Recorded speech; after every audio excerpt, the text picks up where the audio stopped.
आइए, आपका स्वागत है आज की अगली ऑर्गेनिक क्लास में। जैसा कि पिछली क्लास में हमने ये पढ़ लिया था कि E1 क्या होता है, E2 क्या होता है, E1CB क्या है, पढ़ा था ना ये सारी चीजें। हाँ, और हमने लास्ट में इनके फैक्टर्स भी पढ़े।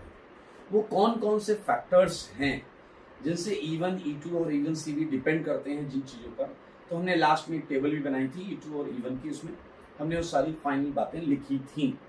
तो बहुत इंपॉर्टेंट सेगमेंट है, तो ये आपको आना चाहिए। Let's start it.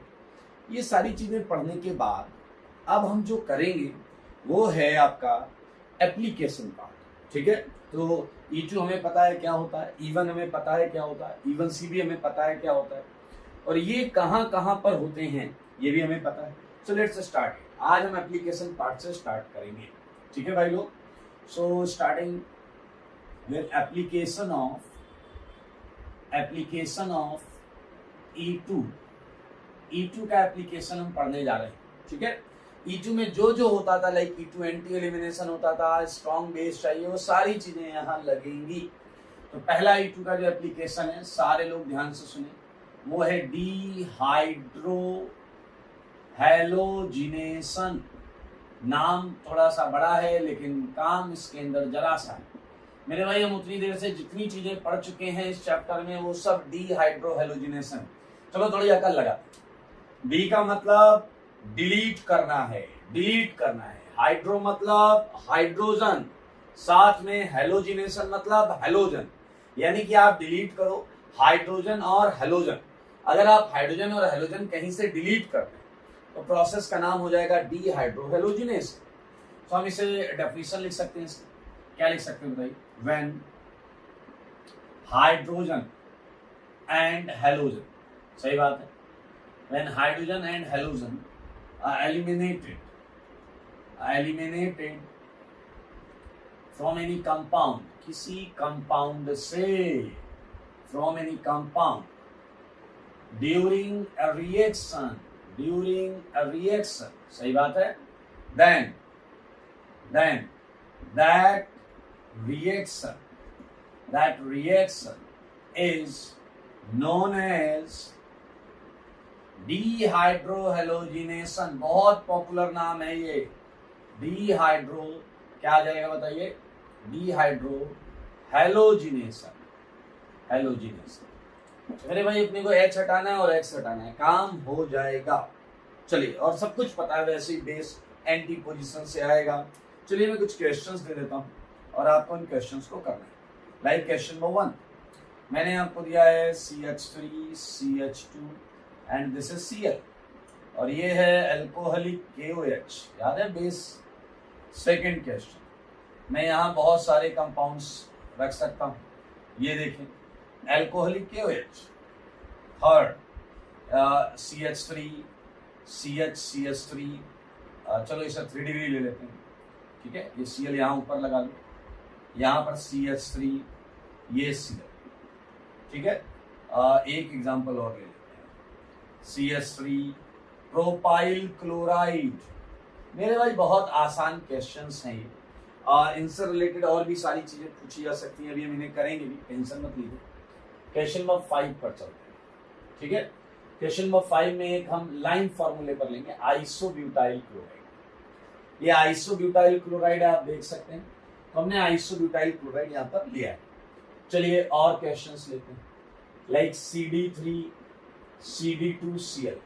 यहाँ आप समझ सकते हैं मैंने आइसोटोप्स लिए हैं, कहीं ना कहीं आइसोटोपिक इफेक्ट वाले कॉन्सेप्ट पर आपको डेफिनेटली देखना चाहिए, सोचना चाहिए, समझना चाहिए। ठीक है, तो अभी हम इनके आंसर्स भी बनाएंगे।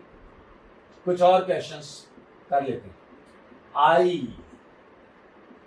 BR 9th, Cl,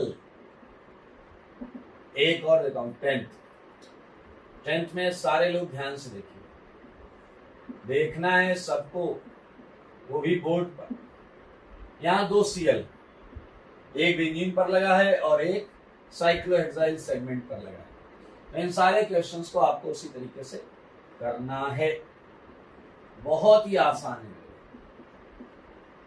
ये सारे क्वेश्चंस आप एक झटके में कर सकते हैं, कोई भी आपको परेशानी नहीं होगी। तो हम अभी एक काम करेंगे, सारे क्वेश्चंस में से इवन या ऑड नंबर में से हम एक सीक्वेंस ऑफ क्वेश्चंस करेंगे, बाकी आपका होमवर्क हो जाएगा। और क्वेश्चन यहाँ पर ले लेते हैं, लाइक सारी वैरायटी हो गई दोस्त, सारी वैरायटी हो गई। एक ये वैरायटी और है, Cl ये अल्कोहल। 14 यहाँ पर थोड़ा सा आप देखिए, 14th में हम क्या करने वाले हैं, हम कुछ केसेस बनाएंगे, अच्छे अच्छे केस बनाएंगे। लाइक जैसे देखिएगा 14th क्वेश्चन है और मैंने आपको दिया ये एक पर्टिकुलर स्टीरियो आइसोमर, ये टर्सरी ब्यूटाइल है और ये क्लोरीन। 15th मैंने आपको दिया, सारे लोग देखें, ये टर्सरी ब्यूटाइल है और ये डायस्ट्रोक्लोरीन। इन दोनों में रिलेशन क्या कोई बताएगा? ये सिस है, ये ट्रांस है, तो सिस ट्रांस पता होगा, तो आपको इन सब में एलिमिनेशन करना है, सब में एलिमिनेशन करना है मेरे भाई। एक और सिस ट्रांस लो, ये CH3। आओ और करते हैं 17th क्वेश्चन को। ये Cl डाउन कर लो, ये मिथाइल अप कर लो। ज्योमेट्रिकल आइसोमर्स में भी हम इस टाइप के एग्जांपल्स ले लेते हैं। और लास्ट इस टाइप के क्वेश्चन में लास्ट, जैसे मैंने आपको दिया ये Cl, ये मिथाइल, ये मिथाइल। देखिएगा बहुत आसान क्वेश्चन है, और यहाँ पर आप चाहें तो यहाँ पर भी मिथाइल रख सकते हैं, CH3 CH3 CH3, ठीक है। तो चलिए ये जो चीज है इसे आप देखें, ये क्वेश्चंस। आइए अब हमें क्या करना है इसमें, हम वो समझते हैं, ठीक है। हमें इसमें प्रोडक्ट बनानी है, और जहां तक मुमकिन है हम साथ के क्वेश्चंस जो हैं उनमें रेट ऑर्डर भी लगाएंगे। लेकिन क्वेश्चन नंबर 1, अगर मैं क्वेश्चन नंबर 1 की बात करूं तो हमें पता है हम 1 2 एलिमिनेशन पढ़ रहे हैं, 1 2 एलिमिनेशन पढ़ रहे हैं, तो 2 का, और आपको याद है ये एंटी एलिमिनेशन, 2 का कोई H कौन ले जाएगा? OH माइनस ले जाएगा। क्या आपको याद आया क्या? इस तरीके से तो मेरे भाई आंसर्स तो बहुत आराम से बना सकते हैं आप। H यहां से हटा, Cl यहां से हटा, ये आ गया आपका एथीन। सारे लोग देखें, एथीन इज द आंसर। हमने इससे पहले सटजेफ और हॉफमैन सुना हुआ है, ये एथीन हमारा आंसर आ गया। सेम यहां पर भी देख सकते हैं, ये कार्बन पर Cl है, ये 1 मेरे भाई, 2 इसके दोनों तरफ, और यहां आप देख पाएंगे कि दोनों 2 एक जैसा है, तो कोई फर्क नहीं पड़ रहा। तो मेरे भाई जल्दी से बताइए, क्या Cl हटाने से आपको प्रोटीन मिलेगा या नहीं मिलेगा? चाहे इधर डबल लगाओ या इधर डबल लगाओ, सब प्रोटीन। सिंपल। सिमिलरली ये Cl हटाना है तो मेरे भाई यहां कोई H होगा, देखिए सारे ये 1 लिखो और सारे 2 सेम, तो मेरे भाई यहां आप देखेंगे आइसोब्यूटीन मिलेगा। कहीं भी डबल लगा लो, ये डबल यहां नहीं, यहां लगा लो, यहां लगा लो, फर्क क्या पड़ रहा है? सेम ही चीज।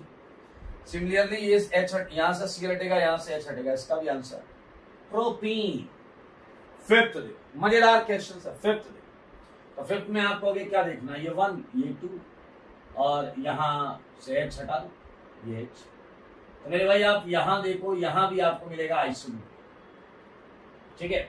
एंड 6th क्वेश्चन, सबको पता है ये 1 है, ये 2 है, तो मेरे भाई यहां से Cl हटेगा, यहां से D हटेगा, तो इस बार तुमने D हटाया और आपका आंसर क्या है?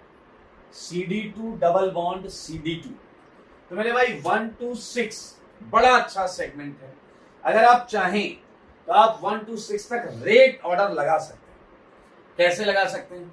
हमें पता है E2 का ट्रांजिशन स्टेट देखना है, 1 स्टेप रिएक्शन है, इसका ट्रांजिशन स्टेट देखना है, और हमें यह भी पता है कि E2 के ट्रांजिशन स्टेट में एल्कीन लाइक कैरेक्टर होता है। तो मेरे भाई जिसकी जितनी स्टेबल एल्कीन होगी, जिसकी जितनी स्टेबल एल्कीन होगी, वो उतने ज्यादा रेट से बनेगा।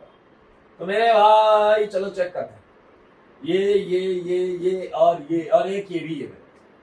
चलो अच्छा एक और बात, तो पहले डी वाले को ठिकाने लगाते हैं। E2 में क्या काइनेटिक आइसोटोपिक इफेक्ट होता है या नहीं होता? E2 में क्या काइनेटिक आइसोटोपिक इफेक्ट होता है या नहीं होता? बताइए। होता है? होता है मतलब H की जगह D लाएंगे तो वो आसानी से नहीं निकलेगा। यानी कि इन सब में सबसे खराब रेट अगर किसी का है तो कौन है वो? बोलो बोलो कौन है वो? कोई और नहीं, वो 6 वाला है। 6 वाले का रेट सबसे खराब होगा। 1 से 6 तक हम कंपेयर करेंगे, क्योंकि यहां आप डी निकाल ले, सीडी बॉन्ड स्ट्रॉन्ग होती है, दैट्स व्हाई। अब अगर मैं 1 2 3 4 5 की बात करूं, तो आप मेरे भाई देखो जरा, सबसे स्टेबल एल्कीन 3rd में है और 5th में। देखो देखो, यहाँ एल्फाडिन कितने हैं, 3 और 3 6। यहाँ एल्फाडिन कितने हैं, 3 और 3 6। तो मेरे भाई आप जरा ध्यान से देखिए, R3 और R5 ये आगे आने चाहिए। हाँ, 3 और 5 में कौन आगे आएगा ये हम आराम से करेंगे। 3 और 5 में कौन आगे आएगा ये हम आराम से करेंगे। फिलहाल 3 और 5 ये आगे आने चाहिए, क्योंकि इनकी एल्कीन बहुत स्टेबल है। अगर इनकी एल्कीन स्टेबल है तो यही नेचर टीएस में होगा, और डेफिनेटली टीएस भी ज्यादा स्टेबल। नाउ 4 है भाई साहब, एंड 2 प्रोपीन 3 अल्फा एच है, ये 1 से अच्छे होंगे। तो मेरे भाई आप साफ साफ देख सकते हैं R2 और R4 किससे अच्छे होंगे, R1 से, क्योंकि R1 तो मेरे भाई समझ रहे हो इसके अल्फा एच है ही नहीं, इसके पास बहुत ज्यादा कोई स्टेबलाइजिंग फैक्टर नहीं है। तो ये एक लगभग लमसम ऑर्डर आ चुका है, लमसम ऑर्डर आ चुका है। और अब हम 3 5 में और 2 4 में लगाएंगे। तो 3 5 में मैं बताऊंगा, 2 4 में आप बता देना। Now look at 3, look at 3, सारे लोग 3 को देखिए, मुझे बताइए कि यहां पर बेस को सेकंड वाले कार्बन से H निकालना, इस वाले कार्बन से H निकालना है, जरा ध्यान से देखिए। तो बेस यहां से H आसानी से निकाल पाएगा या यहां से H आसानी से निकाल पाएगा, आप खुद देखें। बेस 3rd क्वेश्चन में 1 डिग्री कार्बन से H निकालेगा, 1 डिग्री कार्बन से H निकालेगा, और जबकि 5th में वो 3 डिग्री कार्बन से H निकालेगा। तो आप खुद देख सकते हैं यहां पर सारे नुकसान ही नुकसान है। एक तो हिंडर्ड पोजीशन, ये मैं आपको 3 और 5 में कंपेयर करा रहा हूं, उसे और कहीं अप्लाई मत कर। एक तो हिंडर्ड साइड, H निकालना रिलेटिवली आसान नहीं है, इतना कि आपका 3rd में है, 1 डिग्री का है।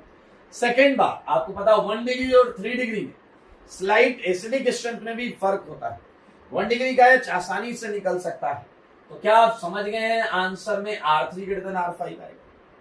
R3 ग्रेटर, अच्छा सेम लगाओ 2 and 4, 2 and 4, बताओ बेस कहां से H निकालेगा, 1 डिग्री टर्मिनल कार्बन H, और यहां बेस कहां से निकालेगा, बोलो बोलो, 2 डिग्री कार्बन H। तो मेरे भाई 1 डिग्री से आसानी से निकलेगा। तो आई थिंक मन ही मन में आपने इस आंसर को अपना बना लिया है, हाँ या ना। अरे भाई सुंदर क्वेश्चन है, प्रोडक्ट बनाना बहुत आसान है।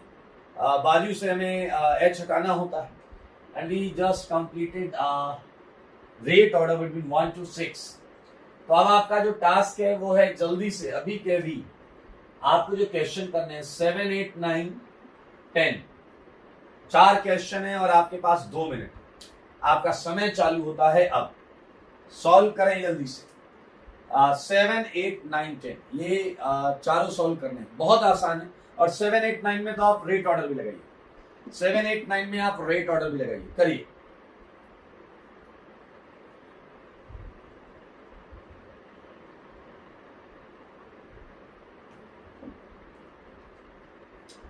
अरे बहुत आसान है, 7 8 9 का आंसर तो सेम ही आएगा। अरे कैसे सेम आएगा, इधर से H हटाओ, ऊपर से नीचे से कहीं से भी क्या आएगा, साइक्लोहेक्सीन साइक्लोहेक्सीन साइक्लोहेक्सीन आएगा या नहीं आएगा। चलिए अगर आपको इसका करना है तो मुझे बताओ आप कौन सा Cl हटाओगे। ए ऑप्शन आजू वाला, बी ऑप्शन बाजू वाला, सी ऑप्शन दोनों हटाएंगे। क्या है ये, आजू वाला हटेगा क्या, बेंजीन पे ट्रिपल बॉन्ड लगाओगे क्या, 2 तो पहले ही होता है यहां पर। मेरे भाई आपको पता है बेंजीन पर लगा हुआ हेलोजन ना तो सब्स्टिट्यूशन कर पाता है और ना ही एलिमिनेशन कर पाता है, ना no SN1 no SN2 no E1 no E2। तो मेरे भाई ये Cl ऐसे ही खड़ा रहेगा और ये Cl मेरे भाई इधर H नहीं है, इधर H है। तो समझदार के लिए क्या काफी, हाँ इशारा, और आप बोले तो बता दूं दोबारा। ये है 10th का आंसर, ये है 10th का आंसर, आप देख सकते हैं। तो मेरे भाई 7, 8, 9, 10 में सबसे स्टेबल एल्कीन की बात करें तो ये एल्कीन स्टेबल है। क्यों है? बेंजीन से रेजोनेंस हो रहा है तो ये ज्यादा स्टेबल है। रेट ऑर्डर की बात करें R10 सबसे ज्यादा है, R10। उसके बाद एक मिनट, इसमें इसलिए नहीं करेंगे, इसमें लोचा है, दो वेरिएबल इक्वेशन हम सॉल्व नहीं करेंगे। हम पहले 7, 8, 9 को कंपेयर करते 7, 8, 9। मैं आपको बता दूं कि हमने दो वेरिएबल की इक्वेशन को सॉल्व नहीं करना है, ऑर्गेनिक में भी नहीं करेंगे, मैथमेटिक्स में आपको पता है इनफाइनाइट सॉल्यूशन आते हैं। क्यों? तुम इसे कंपेयर कर सकते हो। You are okay with 9 and 10, why? Because leaving group same है, सेम लीविंग ग्रुप, तो एक फैक्टर होगा, वो होगा एल्कीन की stability. But now in these two cases, यहां लीविंग ग्रुप खराब है, एल्कीन स्टेबल है, यहां लीविंग ग्रुप अच्छा है, एल्कीन कम स्टेबल है। So we can not actually make a balance optimisation. हम ऐसे थ्योरेटिकली ऐसे नहीं बता सकते देख के, ठीक है। So whenever question is given to you, it would have exactly one variable like I, B, R, C, केवल लीविंग ग्रुप का वेरिएबल है। तो आपको पता है जितना अच्छा लीविंग ग्रुप होगा, तो आंसर है 7, 8, 9, R7, R8, R9, R10, R9 से ज्यादा होगा, ये हम श्योरिटी के साथ कह सकते हैं, और हम कुछ श्योरिटी के साथ नहीं कह सकते। Okay, so these are the questions. तो 10 तक हमने कर लिया है। एक दो क्वेश्चन में इधर वाले बताऊंगा, सिस ट्रांस वाले, ताकि आप बाकी क्वेश्चंस अटेम्प्ट कर पाए। चलिए मैं ये हटा देता हूं बाकी, ठीक है, ये सेगमेंट हटा। आप पढ़ रहे हैं E2 का फर्स्ट एप्लीकेशन।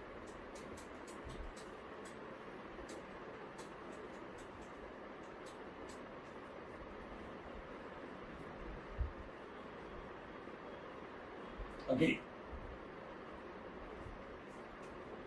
आइए जरा देखिएगा, एक मजेदार चीज है, बहुत मजेदार चीज है। क्वेश्चन का आंसर बनाना बहुत हमेशा से आसान रहेगा, लेकिन हम इसमें बहुत अच्छा सेगमेंट, बहुत अच्छे क्वेश्चंस और पूछ सकते हैं।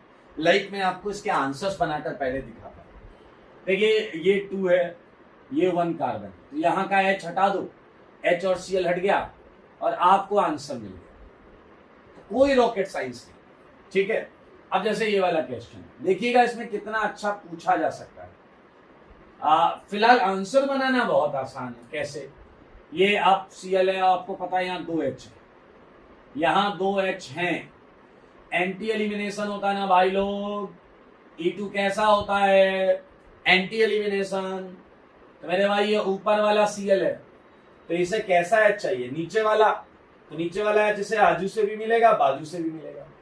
तो अगर आप थोड़ा सा भी ध्यान देंगे तो आप साफ साफ देख सकते हैं कि यहाँ 2 एल्कीन आंसर मिलेगी, यहाँ 2 एल्कीन आंसर मिलेगी। मेरे भाई रेशमिक मिक्सचर होगा, बोथ आर मिरर इमेजेस। तो आंसर बनाने में कोई फाइट नहीं, आंसर बनाने में कोई फाइट नहीं मेरे भाई, सेम आंसर है, बिल्कुल सेम आंसर है, बिल्कुल सेम आंसर, ठीक है। सिमिलरली 16th क्वेश्चन को देखिए। आइए मैं 16 सॉल्व करता हूं। मैं क्वेश्चन नंबर 16 सॉल्व कर रहा हूं, पहले तो देसी तरीके से। आई थिंक यू लाइक देसी, तो ये लीजिए देसी तरीका, ये CH3। पहले मुझे बताओ Cl किधर है, अप या डाउन? आपको दिखा अप, तो बताओ ये अपने बगल में कैसे H ढूंढेगा? डाउन H ढूंढेगा, डाउन H ढूंढेगा, क्योंकि एंटी एलिमिनेशन होता है। और मेरे भाई सच सच बताओ, क्या ये एक आंसर आएगा और एक आंसर ये आएगा या नहीं? देखो मगर बोर्ड पर सारे देखो, ये वाला H हटा है तो ये आंसर आया, ये वाला H हटा तो ये आंसर आया। मेरे भाई ये है आपकी सेटजेफ एल्कीन, सेटजेफ एल्कीन, सारे लोग देखना। और ये है आपकी हॉफमैन एल्कीन, हॉफमैन एल्कीन। हमने डिहाइड्रेशन ऑफ अल्कोहल में ऐसे शब्दों का प्रयोग किया था।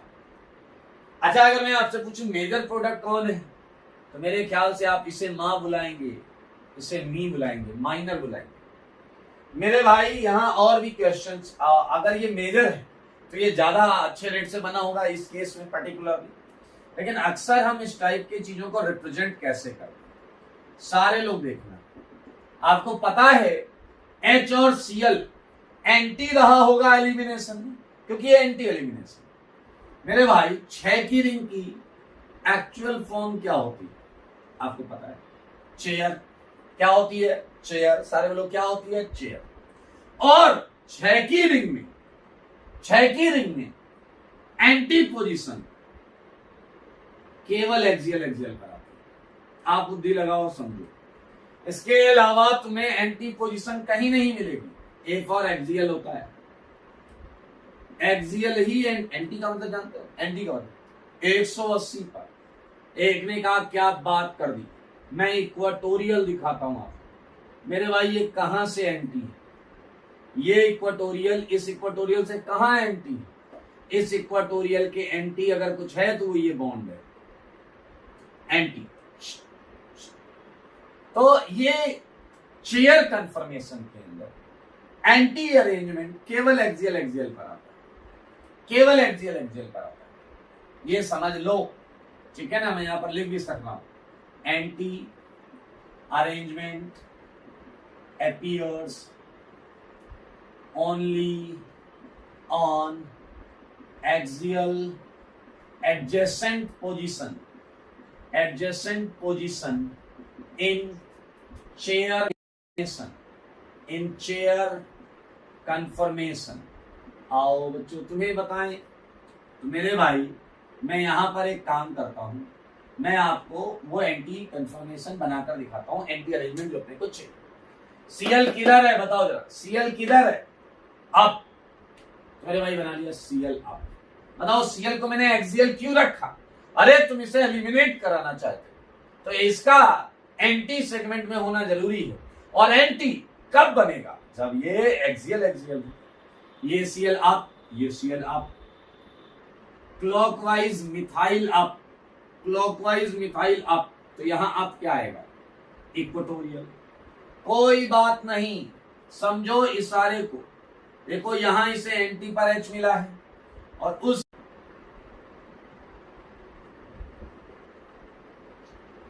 और देखिए ये मिथाइल आया आपका इक्वेटोरियल, ये एच यहां पर जो रहेगा इसके साथ जो एच है वो किधर रहेगा? एक्सियल। और दूसरी साइड पर उसका जो एक एच है वो एक एच रहेगा आपका एक्सियल और एक रहेगा इक्वेटोरियल। तो अगर आप सीएल को ध्यान से देखें तो ये एक एंटी सिस्टम इधर बन रहा है, सीएल ये देखिए, और एक एंटी सिस्टम पीछे की तरफ बन रहा है।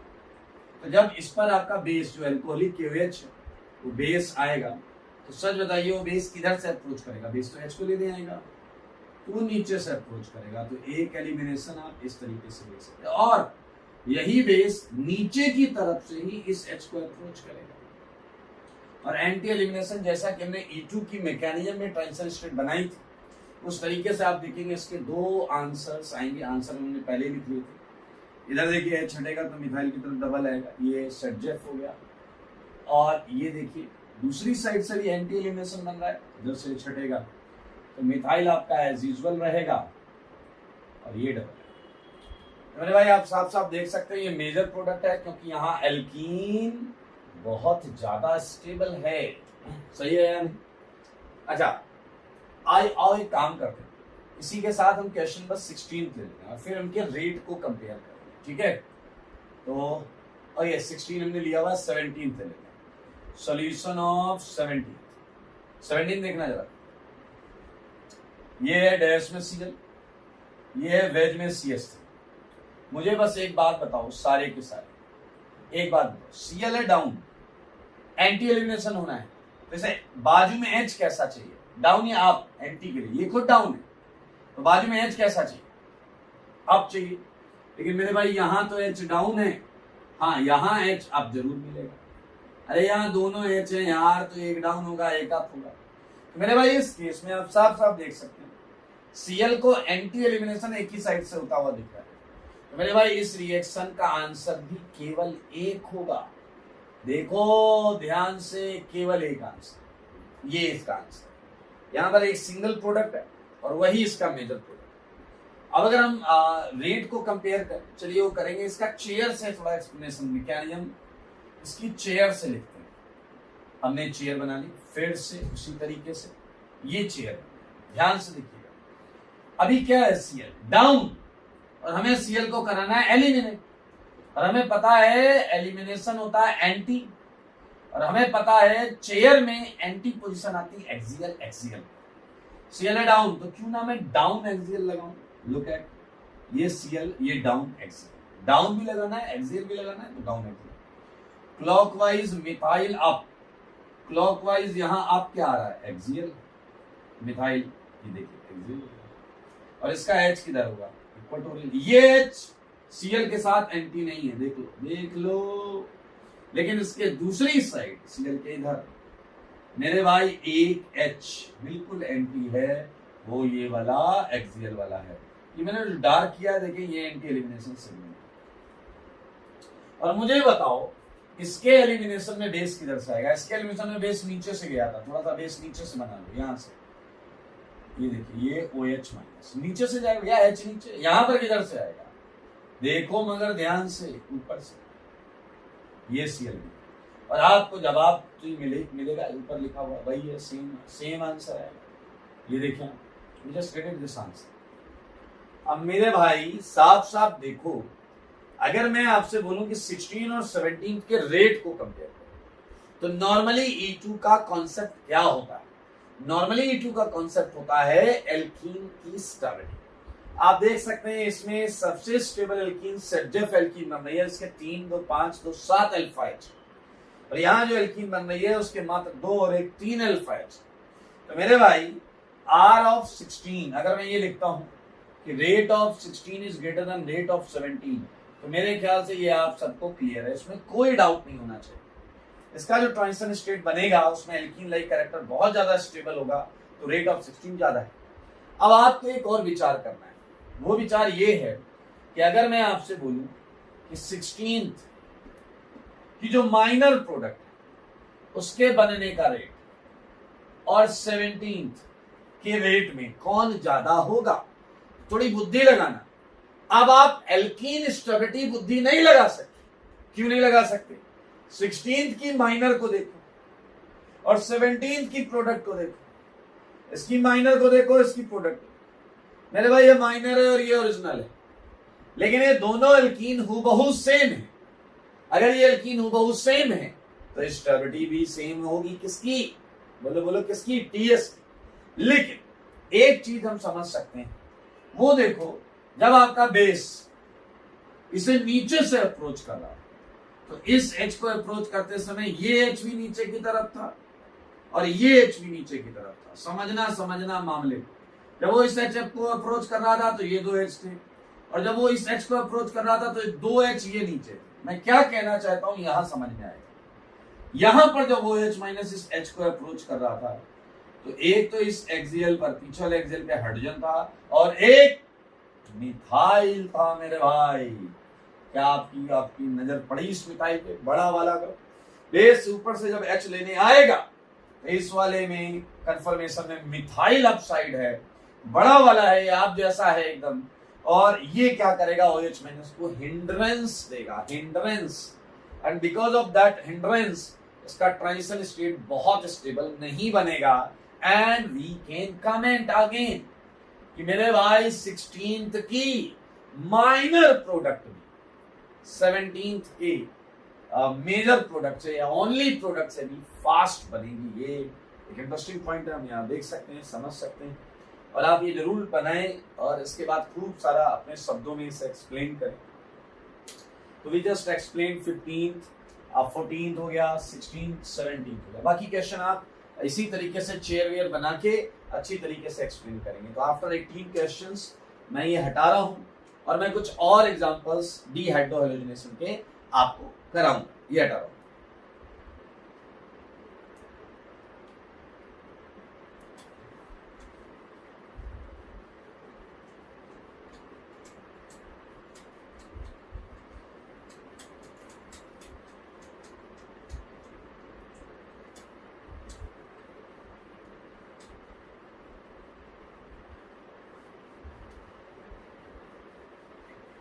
ओके, देखिए स्टीरियो केमिस्ट्री वाले क्वेश्चंस हमने ले लिए, चेयर बना के उसमें एक्सियल पोजीशन पर उन्हें रखा हमने, और उसके बाद हमने क्या किया, उसमें एंटी एलिमिनेशन किया। अब देखिए कुछ बहुत इंटरेस्टिंग कॉन्सेप्ट्स के लिए मैं आपको यहाँ क्वेश्चन देता हूँ। Like look at this 19th question, सारे लोग देखिए, ठीक है। मैंने आपको ये देखिए, ये एक सीएल दिया और आपने यहाँ एक बेस लिया, सारे लोग देखिएगा, मजेदार क्वेश्चन। मेरे भाई यहाँ तो अंधा आदमी बता दे आंसर कितने आएंगे, क्योंकि देखिए इसके दो साइड्स हैं, 1-2 एलिमिनेशन आप दो तरफ से कर सकते हैं, इधर से कर सकते हैं, इधर से कर सकते हैं। इधर से हाइड्रोजन सीएल उड़ा सकते हैं, अगर ऐसा करेंगे तो एक आंसर आएगा ये वाला, और अगर इधर से उड़ाओगे तो ये आंसर आएगा। मेरे ख्याल से तुम सब जानते हो कि ये सेटजेफ और ये हॉफमैन। आइए, महा इंपॉर्टेंट कॉन्सेप्ट मिलेगा आईटी के पॉइंट ऑफ व्यू से। मेरे भाई हम यहाँ बेस पर बात करेंगे और मैं एक टेबुलर फॉर्म में डेटा दूंगा। ये होगा डेटा, मेरे बेटा, ये देखिए, ये बेस यहाँ बाहर ही लिख लेते हैं, बेस, क्लियर, और ये सेटजेफ, ये हॉफमैन। आपको जानकर बड़ा अच्छा लगेगा कि अगर मैं नॉर्मली आपसे पूछूं कि कौन सा प्रोडक्ट ज्यादा होगा, यानी योर आंसर वुड बी सेटजेफ, क्योंकि सर आप बोलते हो एल्कीन लाइक कैरेक्टर है, वो स्टेबल होना चाहिए, ज्यादा स्टेबल है, तो सेम बात बोलोगे आप, बिल्कुल सही। आई मेरे भाई बेसिस को वेरी कराए, जैसे मैंने तुम्हें दिया alcoholic KOH minus, alcoholic KOH दिया नहीं, OH माइनस, थोड़ा और बढ़ाते हैं, मैंने H को इथाइल कर लिया, H को इथाइल से रिप्लेस कर लिया, और करते हैं मेरे भाई, H को इथाइल से रिप्लेस करने के बाद H इथाइल को मैंने टर्सरी ब्यूटाइल से रिप्लेस कर लिया। देखना टर्सरी ब्यूटाइल से रिप्लेस कर लिया, और हमने भाई साहब इसकी वोट लगाने का पूरा ठान लिया, इथाइल ले लिया, 3 मिथाइल की जगह 3 इथाइल ले लिया। अब आप समझ रहे हैं कितना बड़ा वाला बेस हो गया। हाँ, बड़ा वाला है लेकिन आपसे थोड़ा सा छोटा है। ये देखिए बल्कियर बेसिस। मेरे भाई ये कोई वैल्यू रटनी नहीं है, आपको बस समझना है। अगर मैं अल्कोहलिक KOH लेकर आता हूं तो यू वुड गेट कि सेटजेफ जो है वो आपको मिला है 90% और हॉफमैन मिला है आपको 10%। जैसे आपने H को ET किया होगा एलिमिनेशन ही मेजर, और ये परसेंटेज थोड़ा सा डिक्रीज कर जाता है, ये 18%। वजह क्या है? बेस का साइज बढ़ा रहे हो, और क्या आप देख रहे हो कि नंबर 2 पर H जो है वो नंबर 1 के H से ज्यादा क्राउडेड है। ये 2 डिग्री कार्बन का H, आप सारे लोग देखिए, ये 2 डिग्री कार्बन का H है, ये मिथाइल, तो ये लेना, यहां पर बल्कियर बेस थोड़ा कम हो जाएगा। OH माइनस 90% आ रहा था, यहां OH माइनस 10% जा रहा था। जैसे बेस बढ़ाया यहां थोड़ा कम हो गया, 82% भी आया। समझ रहे हैं मामले? मेरे भाई आपने हद कर दी, अचानक इतना बड़ा बेस लेकर आए, और इतना बड़ा बेस आपकी उम्मीदों पे फेर देगा पानी, सेटजेफ की ऐसी की तैसी कर देगा। मेरे भाई देख लो, महा इंपॉर्टेंट पॉइंट, महा इंपॉर्टेंट। और भाई साहब अब तो बस यही बचा है, देखो सारे देखो मेरे भाई, यूज ऑफ बल्कियर बेस, ये इतने बड़े वाले हैं कि ये इस H को नहीं लेने जाएंगे। तो अब आप थोड़ी बुद्धि लगाओ, सर इसका मतलब इस केस में एल्कीन लाइक कैरेक्टर डोमिनेट नहीं कर रहा है। यस, इस केस में एल्कीन लाइक कैरेक्टर डोमिनेट नहीं कर रहा है। इसके 2 रीजन, एक बेस का साइज, बेस का बड़ा साइज, दूसरा बेस की बेसिक स्ट्रेंथ। ये बेस बहुत अच्छे बेस होते हैं, तो ये अगर बहुत अच्छे बेस हैं तो कहीं ये H को जल्दी निकालना चालू कर देंगे या नहीं बताओ। और कहीं ना कहीं आप फील कर सकते हैं, मैंने ऐसा नाम लिया था E2A, E2 with anion like character, E2 with anion like character, with anion like character। तो मेरे भाई बताओ 1 डिग्री पर माइनस ज्यादा स्टेबल होगा या 2 डिग्री पर? मेरे भाई अगर आपको एनायन स्टेबिलिटी आती है तो आप ये समझ सकते हैं कि 1 डिग्री पर माइनस स्टेबिलिटी अच्छी होगी। तो मैंने भाई E2A एक मिला जब बहुत स्ट्रॉन्ग बेस इन्वॉल्व हो, और मेरे ख्याल से नोट में हम कंक्लूड करेंगे इंपॉर्टेंट पॉइंट को। Use of bulkier base. Bulkier मतलब ऐसे छोटे मोटे बल्कियर नहीं, एकदम बड़े वाले बल्कियर बेस। क्या फेवर करता है बोलो, सर्जेफ या हॉफमैन? क्या फेवर करता है? फेवर्स बोलो Hofmann product. Hofmann product over Saytzeff. Saytzeff के ऊपर सर्जेफ कम होता है और हॉफमैन प्रोडक्ट मेजर होता है। बहुत इंपॉर्टेंट पॉइंट है, और इस पर मैं एक क्वेश्चन भी देना चाहूंगा। Look at this. मान लो मैंने तुम्हें ये दिया है, ये देखिए सीएल, और एक तरफ तो मैं देता हूं आपको, ये देखिए, एक तरफ तो है एल्कोहलिक क्यूएच और एक तरफ है, ये देखना शॉर्ट में लिखा हुआ है TBUONA, सोडियम टर्सरी ब्यूटॉक्साइड है, ये है ब्यूटॉक्साइड। ONA कर दो, ONA कर दो, इसका स्ट्रक्चर बन गया। ONA कर दो, इसका स्ट्रक्चर बन गया। मेरे भाई ऊपर भी दो आंसर आएंगे सर्जेफ हॉफमैन, नीचे भी दो आंसर आएंगे सर्जेफ हॉफमैन, लेकिन दोनों केस में मेजर प्रोडक्ट अलग अलग होगी। 21 जवाब चाहिए, कर लेना, 21 कर लेना, सेम कॉन्सेप्ट है। आइए इसी से रिलेटेड एक और बेहतरीन क्वेश्चन मैं आपको करवाता हूं। 22 क्वेश्चन। यहां मैंने क्या किया है, ये देखिएगा, ये लिविंग ग्रुप है। सारे लोग सुनना, बहुत मजेदार है, बहुत मजेदार। ये लिविंग ग्रुप और बेस मैंने फिक्स कर दिया इस बार, ताकि आप लोगों को कोई टेंशन ना हो। एल्कोहलिक की वजह, तो आपको पता है इधर हॉफमैन बनेगा, इधर सर्जेफ बनेगा। तो मेरे भाई देखना, बहुत मजेदार है। थोड़ा सा छोटा लिख देता हूं मैं, यहां कोई स्टीरियो की चर्चा अभी नहीं कर रहा हूं। ये आपका क्या सर्जेफ, सारे देखो सर्जेफ, और ये क्या है हॉफमैन। मेरे भाई आपको फिर से थोड़ा डेटा लेना पड़ेगा बेटा। ये लिविंग ग्रुप देखो, देखो सारे देखो, ये लिविंग ग्रुप। लिविंग ग्रुप का खुद का नेचर कैसा है, इस पर हम बिल्कुल वेरिएशन होगा, चीजें वेरी करेंगे इसके हिसाब से। आइए मैं बताऊं, सोचना, ध्यान से सुनना, समझना। मान लो आयोडीन है, ब्रोमीन है, क्लोरीन। मेरे भाई ये तीनों अच्छे लिविंग ग्रुप, लेकिन अगर आप फील करना चाहते हो तो फील करो। जैसे जैसे आप ऊपर से नीचे आओगे तो लिविंग टेंडेंसी कुछ हद तक घटेगी और -I बढ़ेगा। -I इफेक्ट सुना होगा आपने। लिविंग टेंडेंसी कुछ हद तक घटेगी और -I इफेक्ट कुछ हद तक बढ़ेगा। तो चलिए मैं एक काम करता हूं, मैं यहां आयोडीन मान लेता हूं। बेस आएगा तो बेस के पास एक बार तो ये हटाएगा, एक बार ये हटाएगा। तो ऐसे ही देख लें, यहां सर्जेफ बनता है 85% और हॉफमैन बनता है 15%। इसमें कोई इश्यू नहीं। OH- आया होगा, इस H ने हटना चालू किया होगा, लिविंग ग्रुप ने 85% ये प्रोडक्ट आ गए। अब जैसे ही तुमने I को BR किया, क्या BR वही रिस्पॉन्स देगा जो आयोडीन दे रहा था? सोचने वाली बात। क्या BR वही रिस्पॉन्स देगा जो आयोडीन दे रहा था? नहीं। इसकी लिविंगेबिलिटी थोड़ी कम होगी और BR की वजह से यहां के H और यहां के H में एसिडिक स्ट्रेंथ पहले से थोड़ी ज्यादा होगी। तो मेरे भाई अब जो OH- यहां आएंगे, H को निकाल लें, उसे BR से वो सपोर्ट नहीं मिलेगा जो I से मिल रहा था।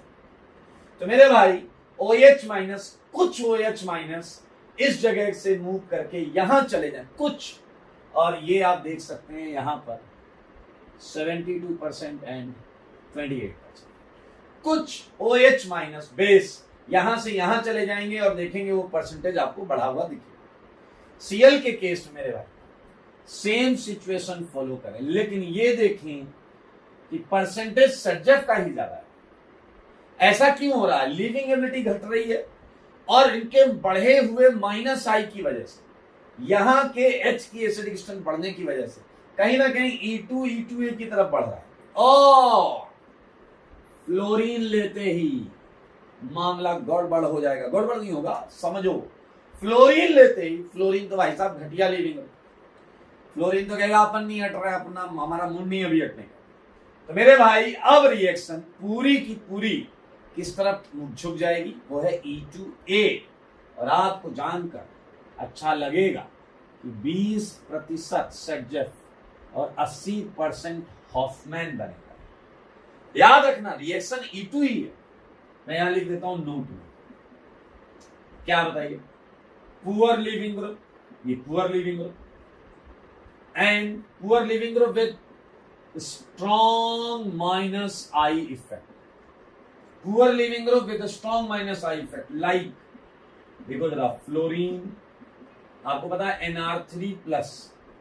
NR3+ का भी माइनस आई बहुत ज्यादा होता था, और NR3 बहुत अच्छा लिविंग ग्रुप नहीं होता। सिमिलरली हम ले सकते हैं SR2+, ETC dominates या poor living group with strong minus I effect like this. Follow E2A during elimination, during समझो एक एक चीज को समझो, during elimination by base and Hoffman alkene dominates over para।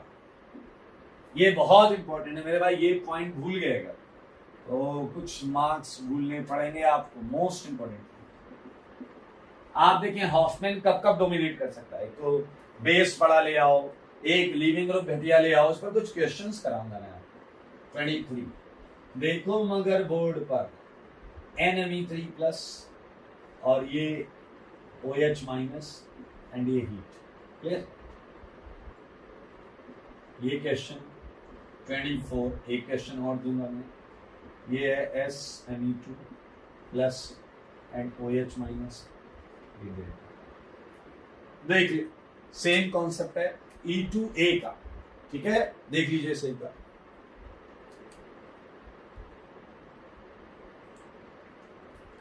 इसके आंसर्स बना लीजिएगा, ठीक है ना, बहुत आसान है, इनके आंसर्स बना लीजिएगा। तो मेरे भाई मैं ये हटा रहा हूं, बहुत ज्यादा वैरायटी नहीं है, एक डिहाइड्रोजनेशन में एक पर्टिकुलर वैरायटी और है, उससे भी कर लेंगे और हम E2 का फर्स्ट एप्लीकेशन खत्म कर पाएंगे। तो मैं हटा रहा हूं ये चीज।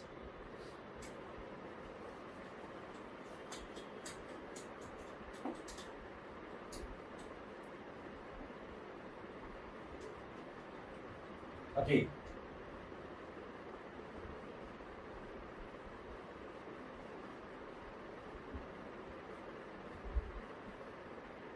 चलिए,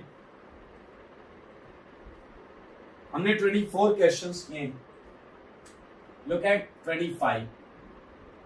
मेरे भाई ऐसी सिचुएशन कई बार आ जाती है कि आपके पास जेमिनल डाइक्लोराइड है। क्या है? जेमिनल, दो लिविंग ग्रुप, और आपने क्या किया, एल्कोहलिक क्यूरेज किया, एल्कोहलिक क्यूरेज किया। तो मेरे भाई आपको पता है लिविंग ग्रुप 1 हो गया, ये 2 हो गया, यहां से H हटेगा, यहां से Cl हटेगा। तो मेरे भाई आपका जवाब होता है विनाइल क्लोराइड, आपका जवाब होता है विनाइल क्लोराइड। ठीक है, इसमें कोई प्रॉब्लम नहीं होनी चाहिए किसी। लेकिन सोचिए अगर मैं आपको ऑलरेडी विनाइल क्लोराइड ही देता, अगर मैं विनाइल क्लोराइड ही देता तो आपकी एक्सपेक्टेशन क्या होती है? ये Cl हट जाए, ये H हट जाए, ये Cl हट जाए, ये H हट जाए। मेरे भाई ये बहुत आसान नहीं होता, ये बहुत आसान नहीं होता कि अल्कोहलिक क्यूरेज से हटाकर ट्रिपल बॉन्ड दे। मेरे भाई ये इतना पुअर यील्ड में आता, VPY का मतलब होता है वेरी पुअर यील्ड, इतना कम यील्ड में आता है कि इस रिएक्शन को हम एक्चुअली फिजिबल मानते नहीं। तो हम क्या करेंगे? प्रॉब्लम क्या है मेरे भाई, अगर मैं KOH से स्ट्रॉन्ग बेस लाऊं, KOH से strong base, and that is sodamide, that is sodamide. तो सोडामाइड आपको ये दे देगा HC ट्रिपल बॉन्ड CH, ये दे देगा HC ट्रिपल बॉन्ड CH, देख सकते हैं आप। ठीक है, तो मेरे भाई ये बहुत इंपॉर्टेंट रिएक्शन है, फिर से मोस्ट इंपॉर्टेंट रिएक्शन है। और क्वेश्चन पूछे जाने का तरीका वो भी बहुत इंपॉर्टेंट होता है कई बार। लाइक मैं आपको ऐसा दे सकता हूँ, look at 25 question, CH3 CH Cl Cl, ठीक है।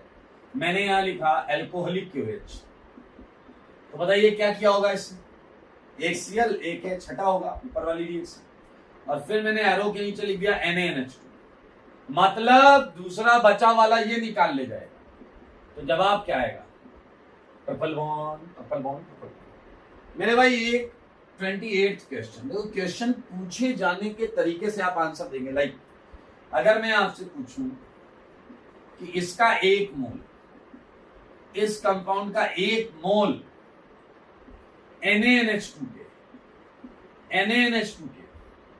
मैक्सिमम कितने मोल खा सकता है, मैक्सिमम कितने मोल खा सकता है, तो ये क्वेश्चन आप करके लाएंगे अगली क्लास में। एक्स मैक्स की वैल्यू बतानी, एक्स मैक्स की वैल्यू बतानी, ये ध्यान से करिएगा, अच्छा क्वेश्चन, ठीक है। जब इस तरीके की लैंग्वेज होगी तो हम हर पॉसिबिलिटी जो होती है उस पर हम विचार करें। तो मेरे भाई ये कैटेगरी ये है और बहुत ज्यादा इंपॉर्टेंट है यार। ये कहीं भी अगर आपको एल्कोहलिक QH और NaNH2 एक साथ दिखता है, आप समझ लें कि ऐसा 2 बार एलिमिनेशन करके ट्रिपल बना रहे। मेरे भाई ये देखिए, यहां पर आप वही कर लें, एल्कोहलिक QH और क्या बताइए NaNH2, 30th क्वेश्चन, ये Cl ये Cl, इस पर भी कर लीजिए, ठीक है।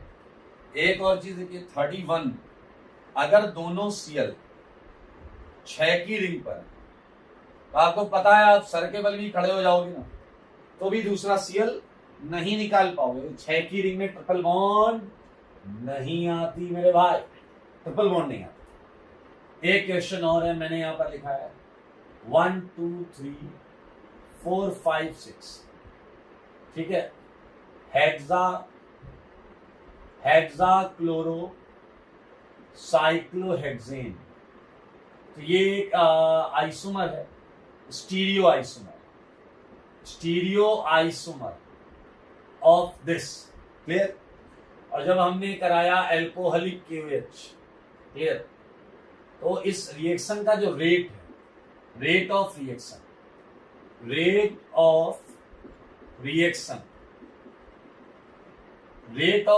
बहुत अच्छा क्वेश्चन है। अगर मैं बात करूं इसका एक stereo isomer of this, whenever reacted with alcoholic QH, it shows rate of reaction least value of rate of reaction. Then question क्या है, identify stereoisomer, identify this stereoisomer, ये कैसा दिखता है, आप समझ रहे हैं क्वेश्चन, समझ गए। एक कंपाउंड है, उसका एक स्टीरियोआइसोमर है जो least value of rate of reaction कौन सी रिएक्शन है, रेट ऑफ डीहाइड्रोहेलोजिनेशन। तो मेरे भाई आपको पता करना है, पहचानना है कौन है वो। आई थिंक आप पहचान लेंगे कि कौन है वो, बड़े आराम से और बड़े सिंपल तरीके से किया जा सकता है। ओके, सो ये है हमारा E2 का फर्स्ट एप्लीकेशन। एंड इंटरेस्टिंगली मैं एक बात बताऊं, E2 का जो सेकेंड एप्लीकेशन है वो आपने पहले कहीं ना कहीं उससे मिलती जुलती कुछ चीजें पढ़ी हुई हैं। तो E2 का सेकेंड एप्लीकेशन बहुत आसान है और बहुत जल्दी हो जाता है। तो चलिए हम E2 के सेकेंड एप्लीकेशन की बात करें। ये सेकेंड एप्लीकेशन जो है ये हटा देता हूँ यार, फिर ये हटा रहा हूँ, बहुत इंपॉर्टेंट क्वेश्चन हटा रहा हूं।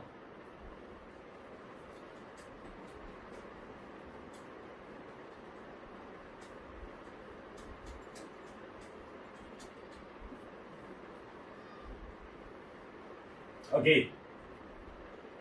चलिए तो सेकेंड एप्लीकेशन ऑफ E2 पर बात करते हैं। ये काफी कुछ रिजेंबल करता है फर्स्ट से और काफी कुछ हमने जो पहले पढ़ा हुआ है। देखते हैं क्या है। तो सेकेंड एप्लीकेशन है डी हैलोजिनेशन। मेरे भाई बहुत आसान, डी हैलोजिनेशन में क्या होता है देखते हैं। मेरे भाई डी मतलब डिलीट होता है, पहले था हाइड्रोहेलोजिनेशन। हाइड्रोजन और हेलोजन, लेकिन अभी है हेलोजन। जब डिलीट होता है हेलोजन और हेलोजन, दो चीजें तो होंगी ना एलिमिनेट, तो मेरे भाई यहां दोनों एलिमिनेटिंग चीजें halogen. That's interesting. I when halogens when halogens are eliminated during a reaction, सही है, then reaction is known as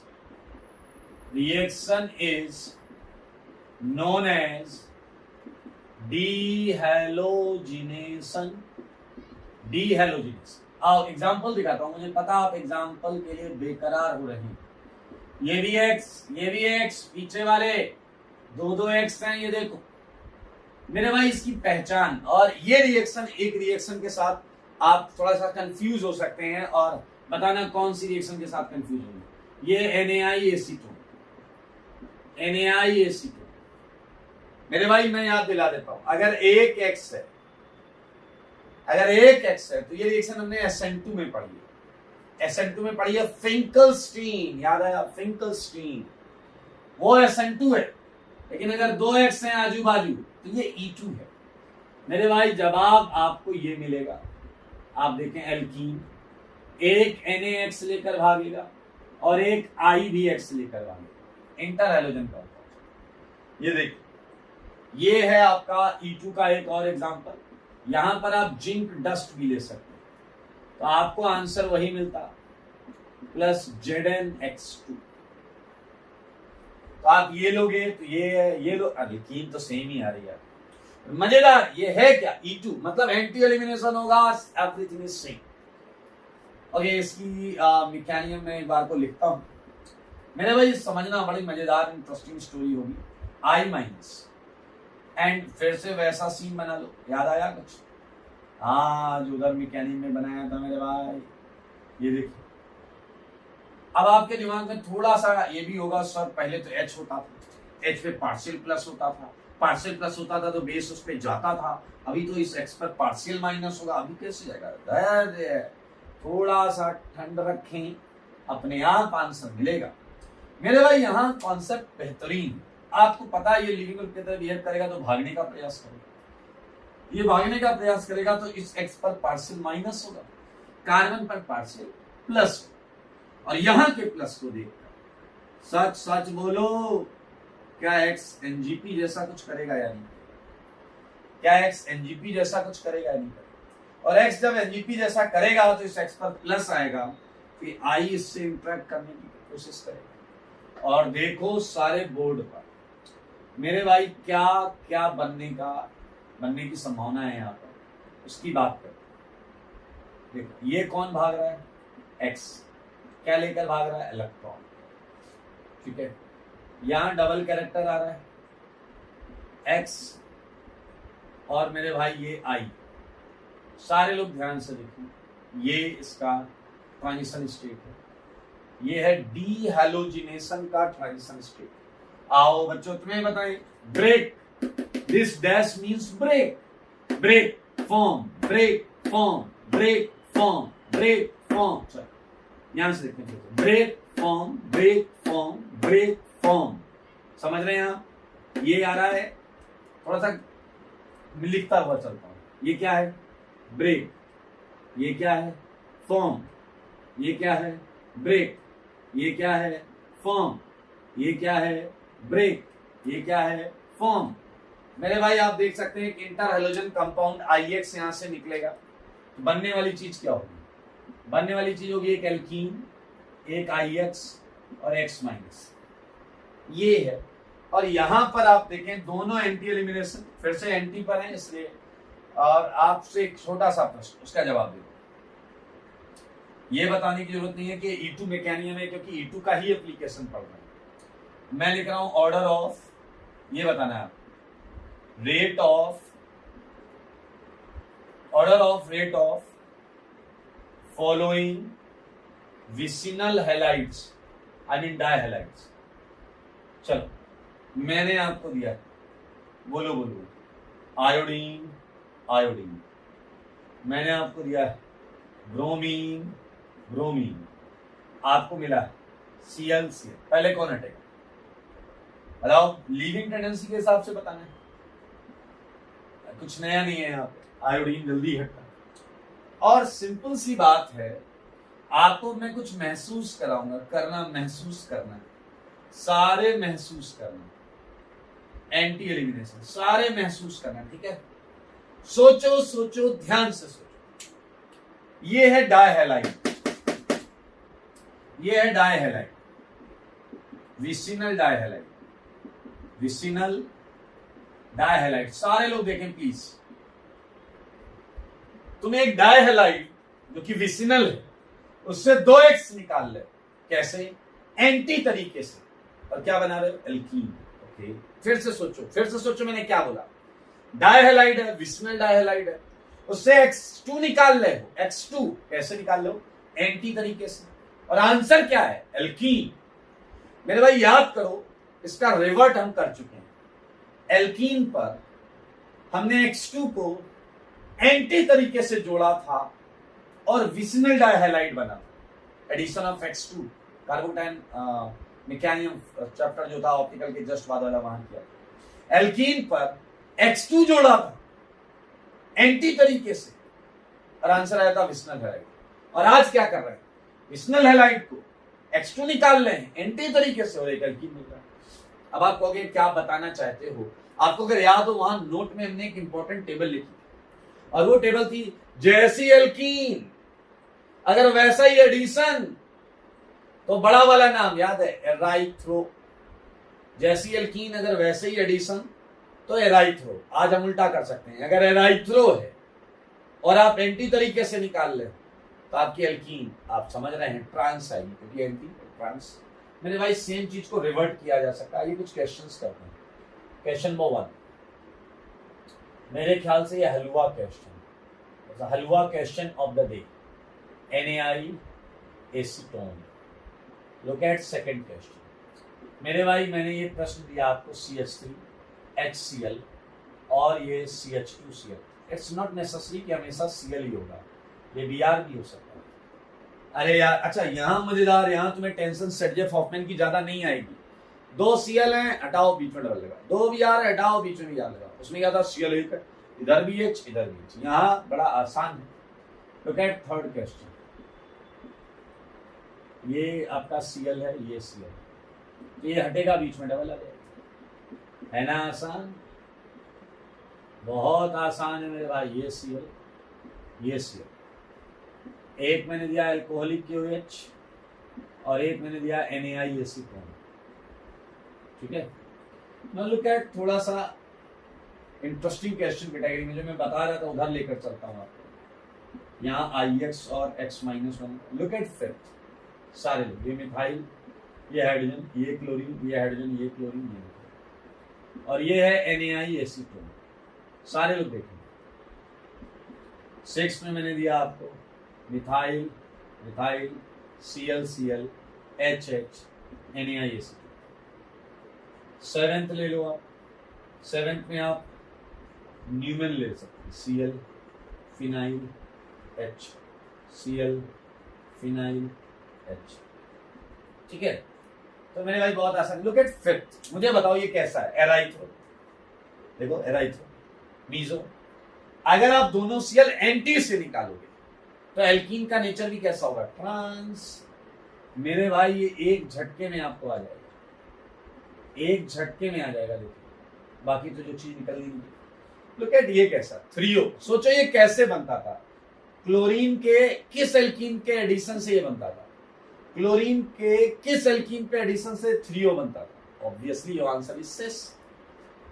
सो ये सिस। 7th में क्या करोगे बताओ? 7th में आपको पहले दोनों हेलोजेंस अपोजिट लाने, दोनों हेलोजेंस अपोजिट लाने हैं, ठीक है। और उसके बाद आपको दिख जाएगा पीएच किधर गए, सेम साइड है तो सिस, अपोजिट है तो। Now look at 8th। एक क्वेश्चन मैं पूरा कर देता हूं क्योंकि मुझे पता है आप लोग छोटे मोटे नहीं, बहुत बड़े वाले। ये देखिए 8th क्वेश्चन, ये करें। तो मेरे भाई इसका फेसर बना सकते हैं। फेसर में आएगा CH2CH3 हाइड्रोजन, ये आएगा क्लोरीन, ये आएगा हाइड्रोजन, ये आएगा क्लोरीन, ये आएगा CH3 मिथाइल।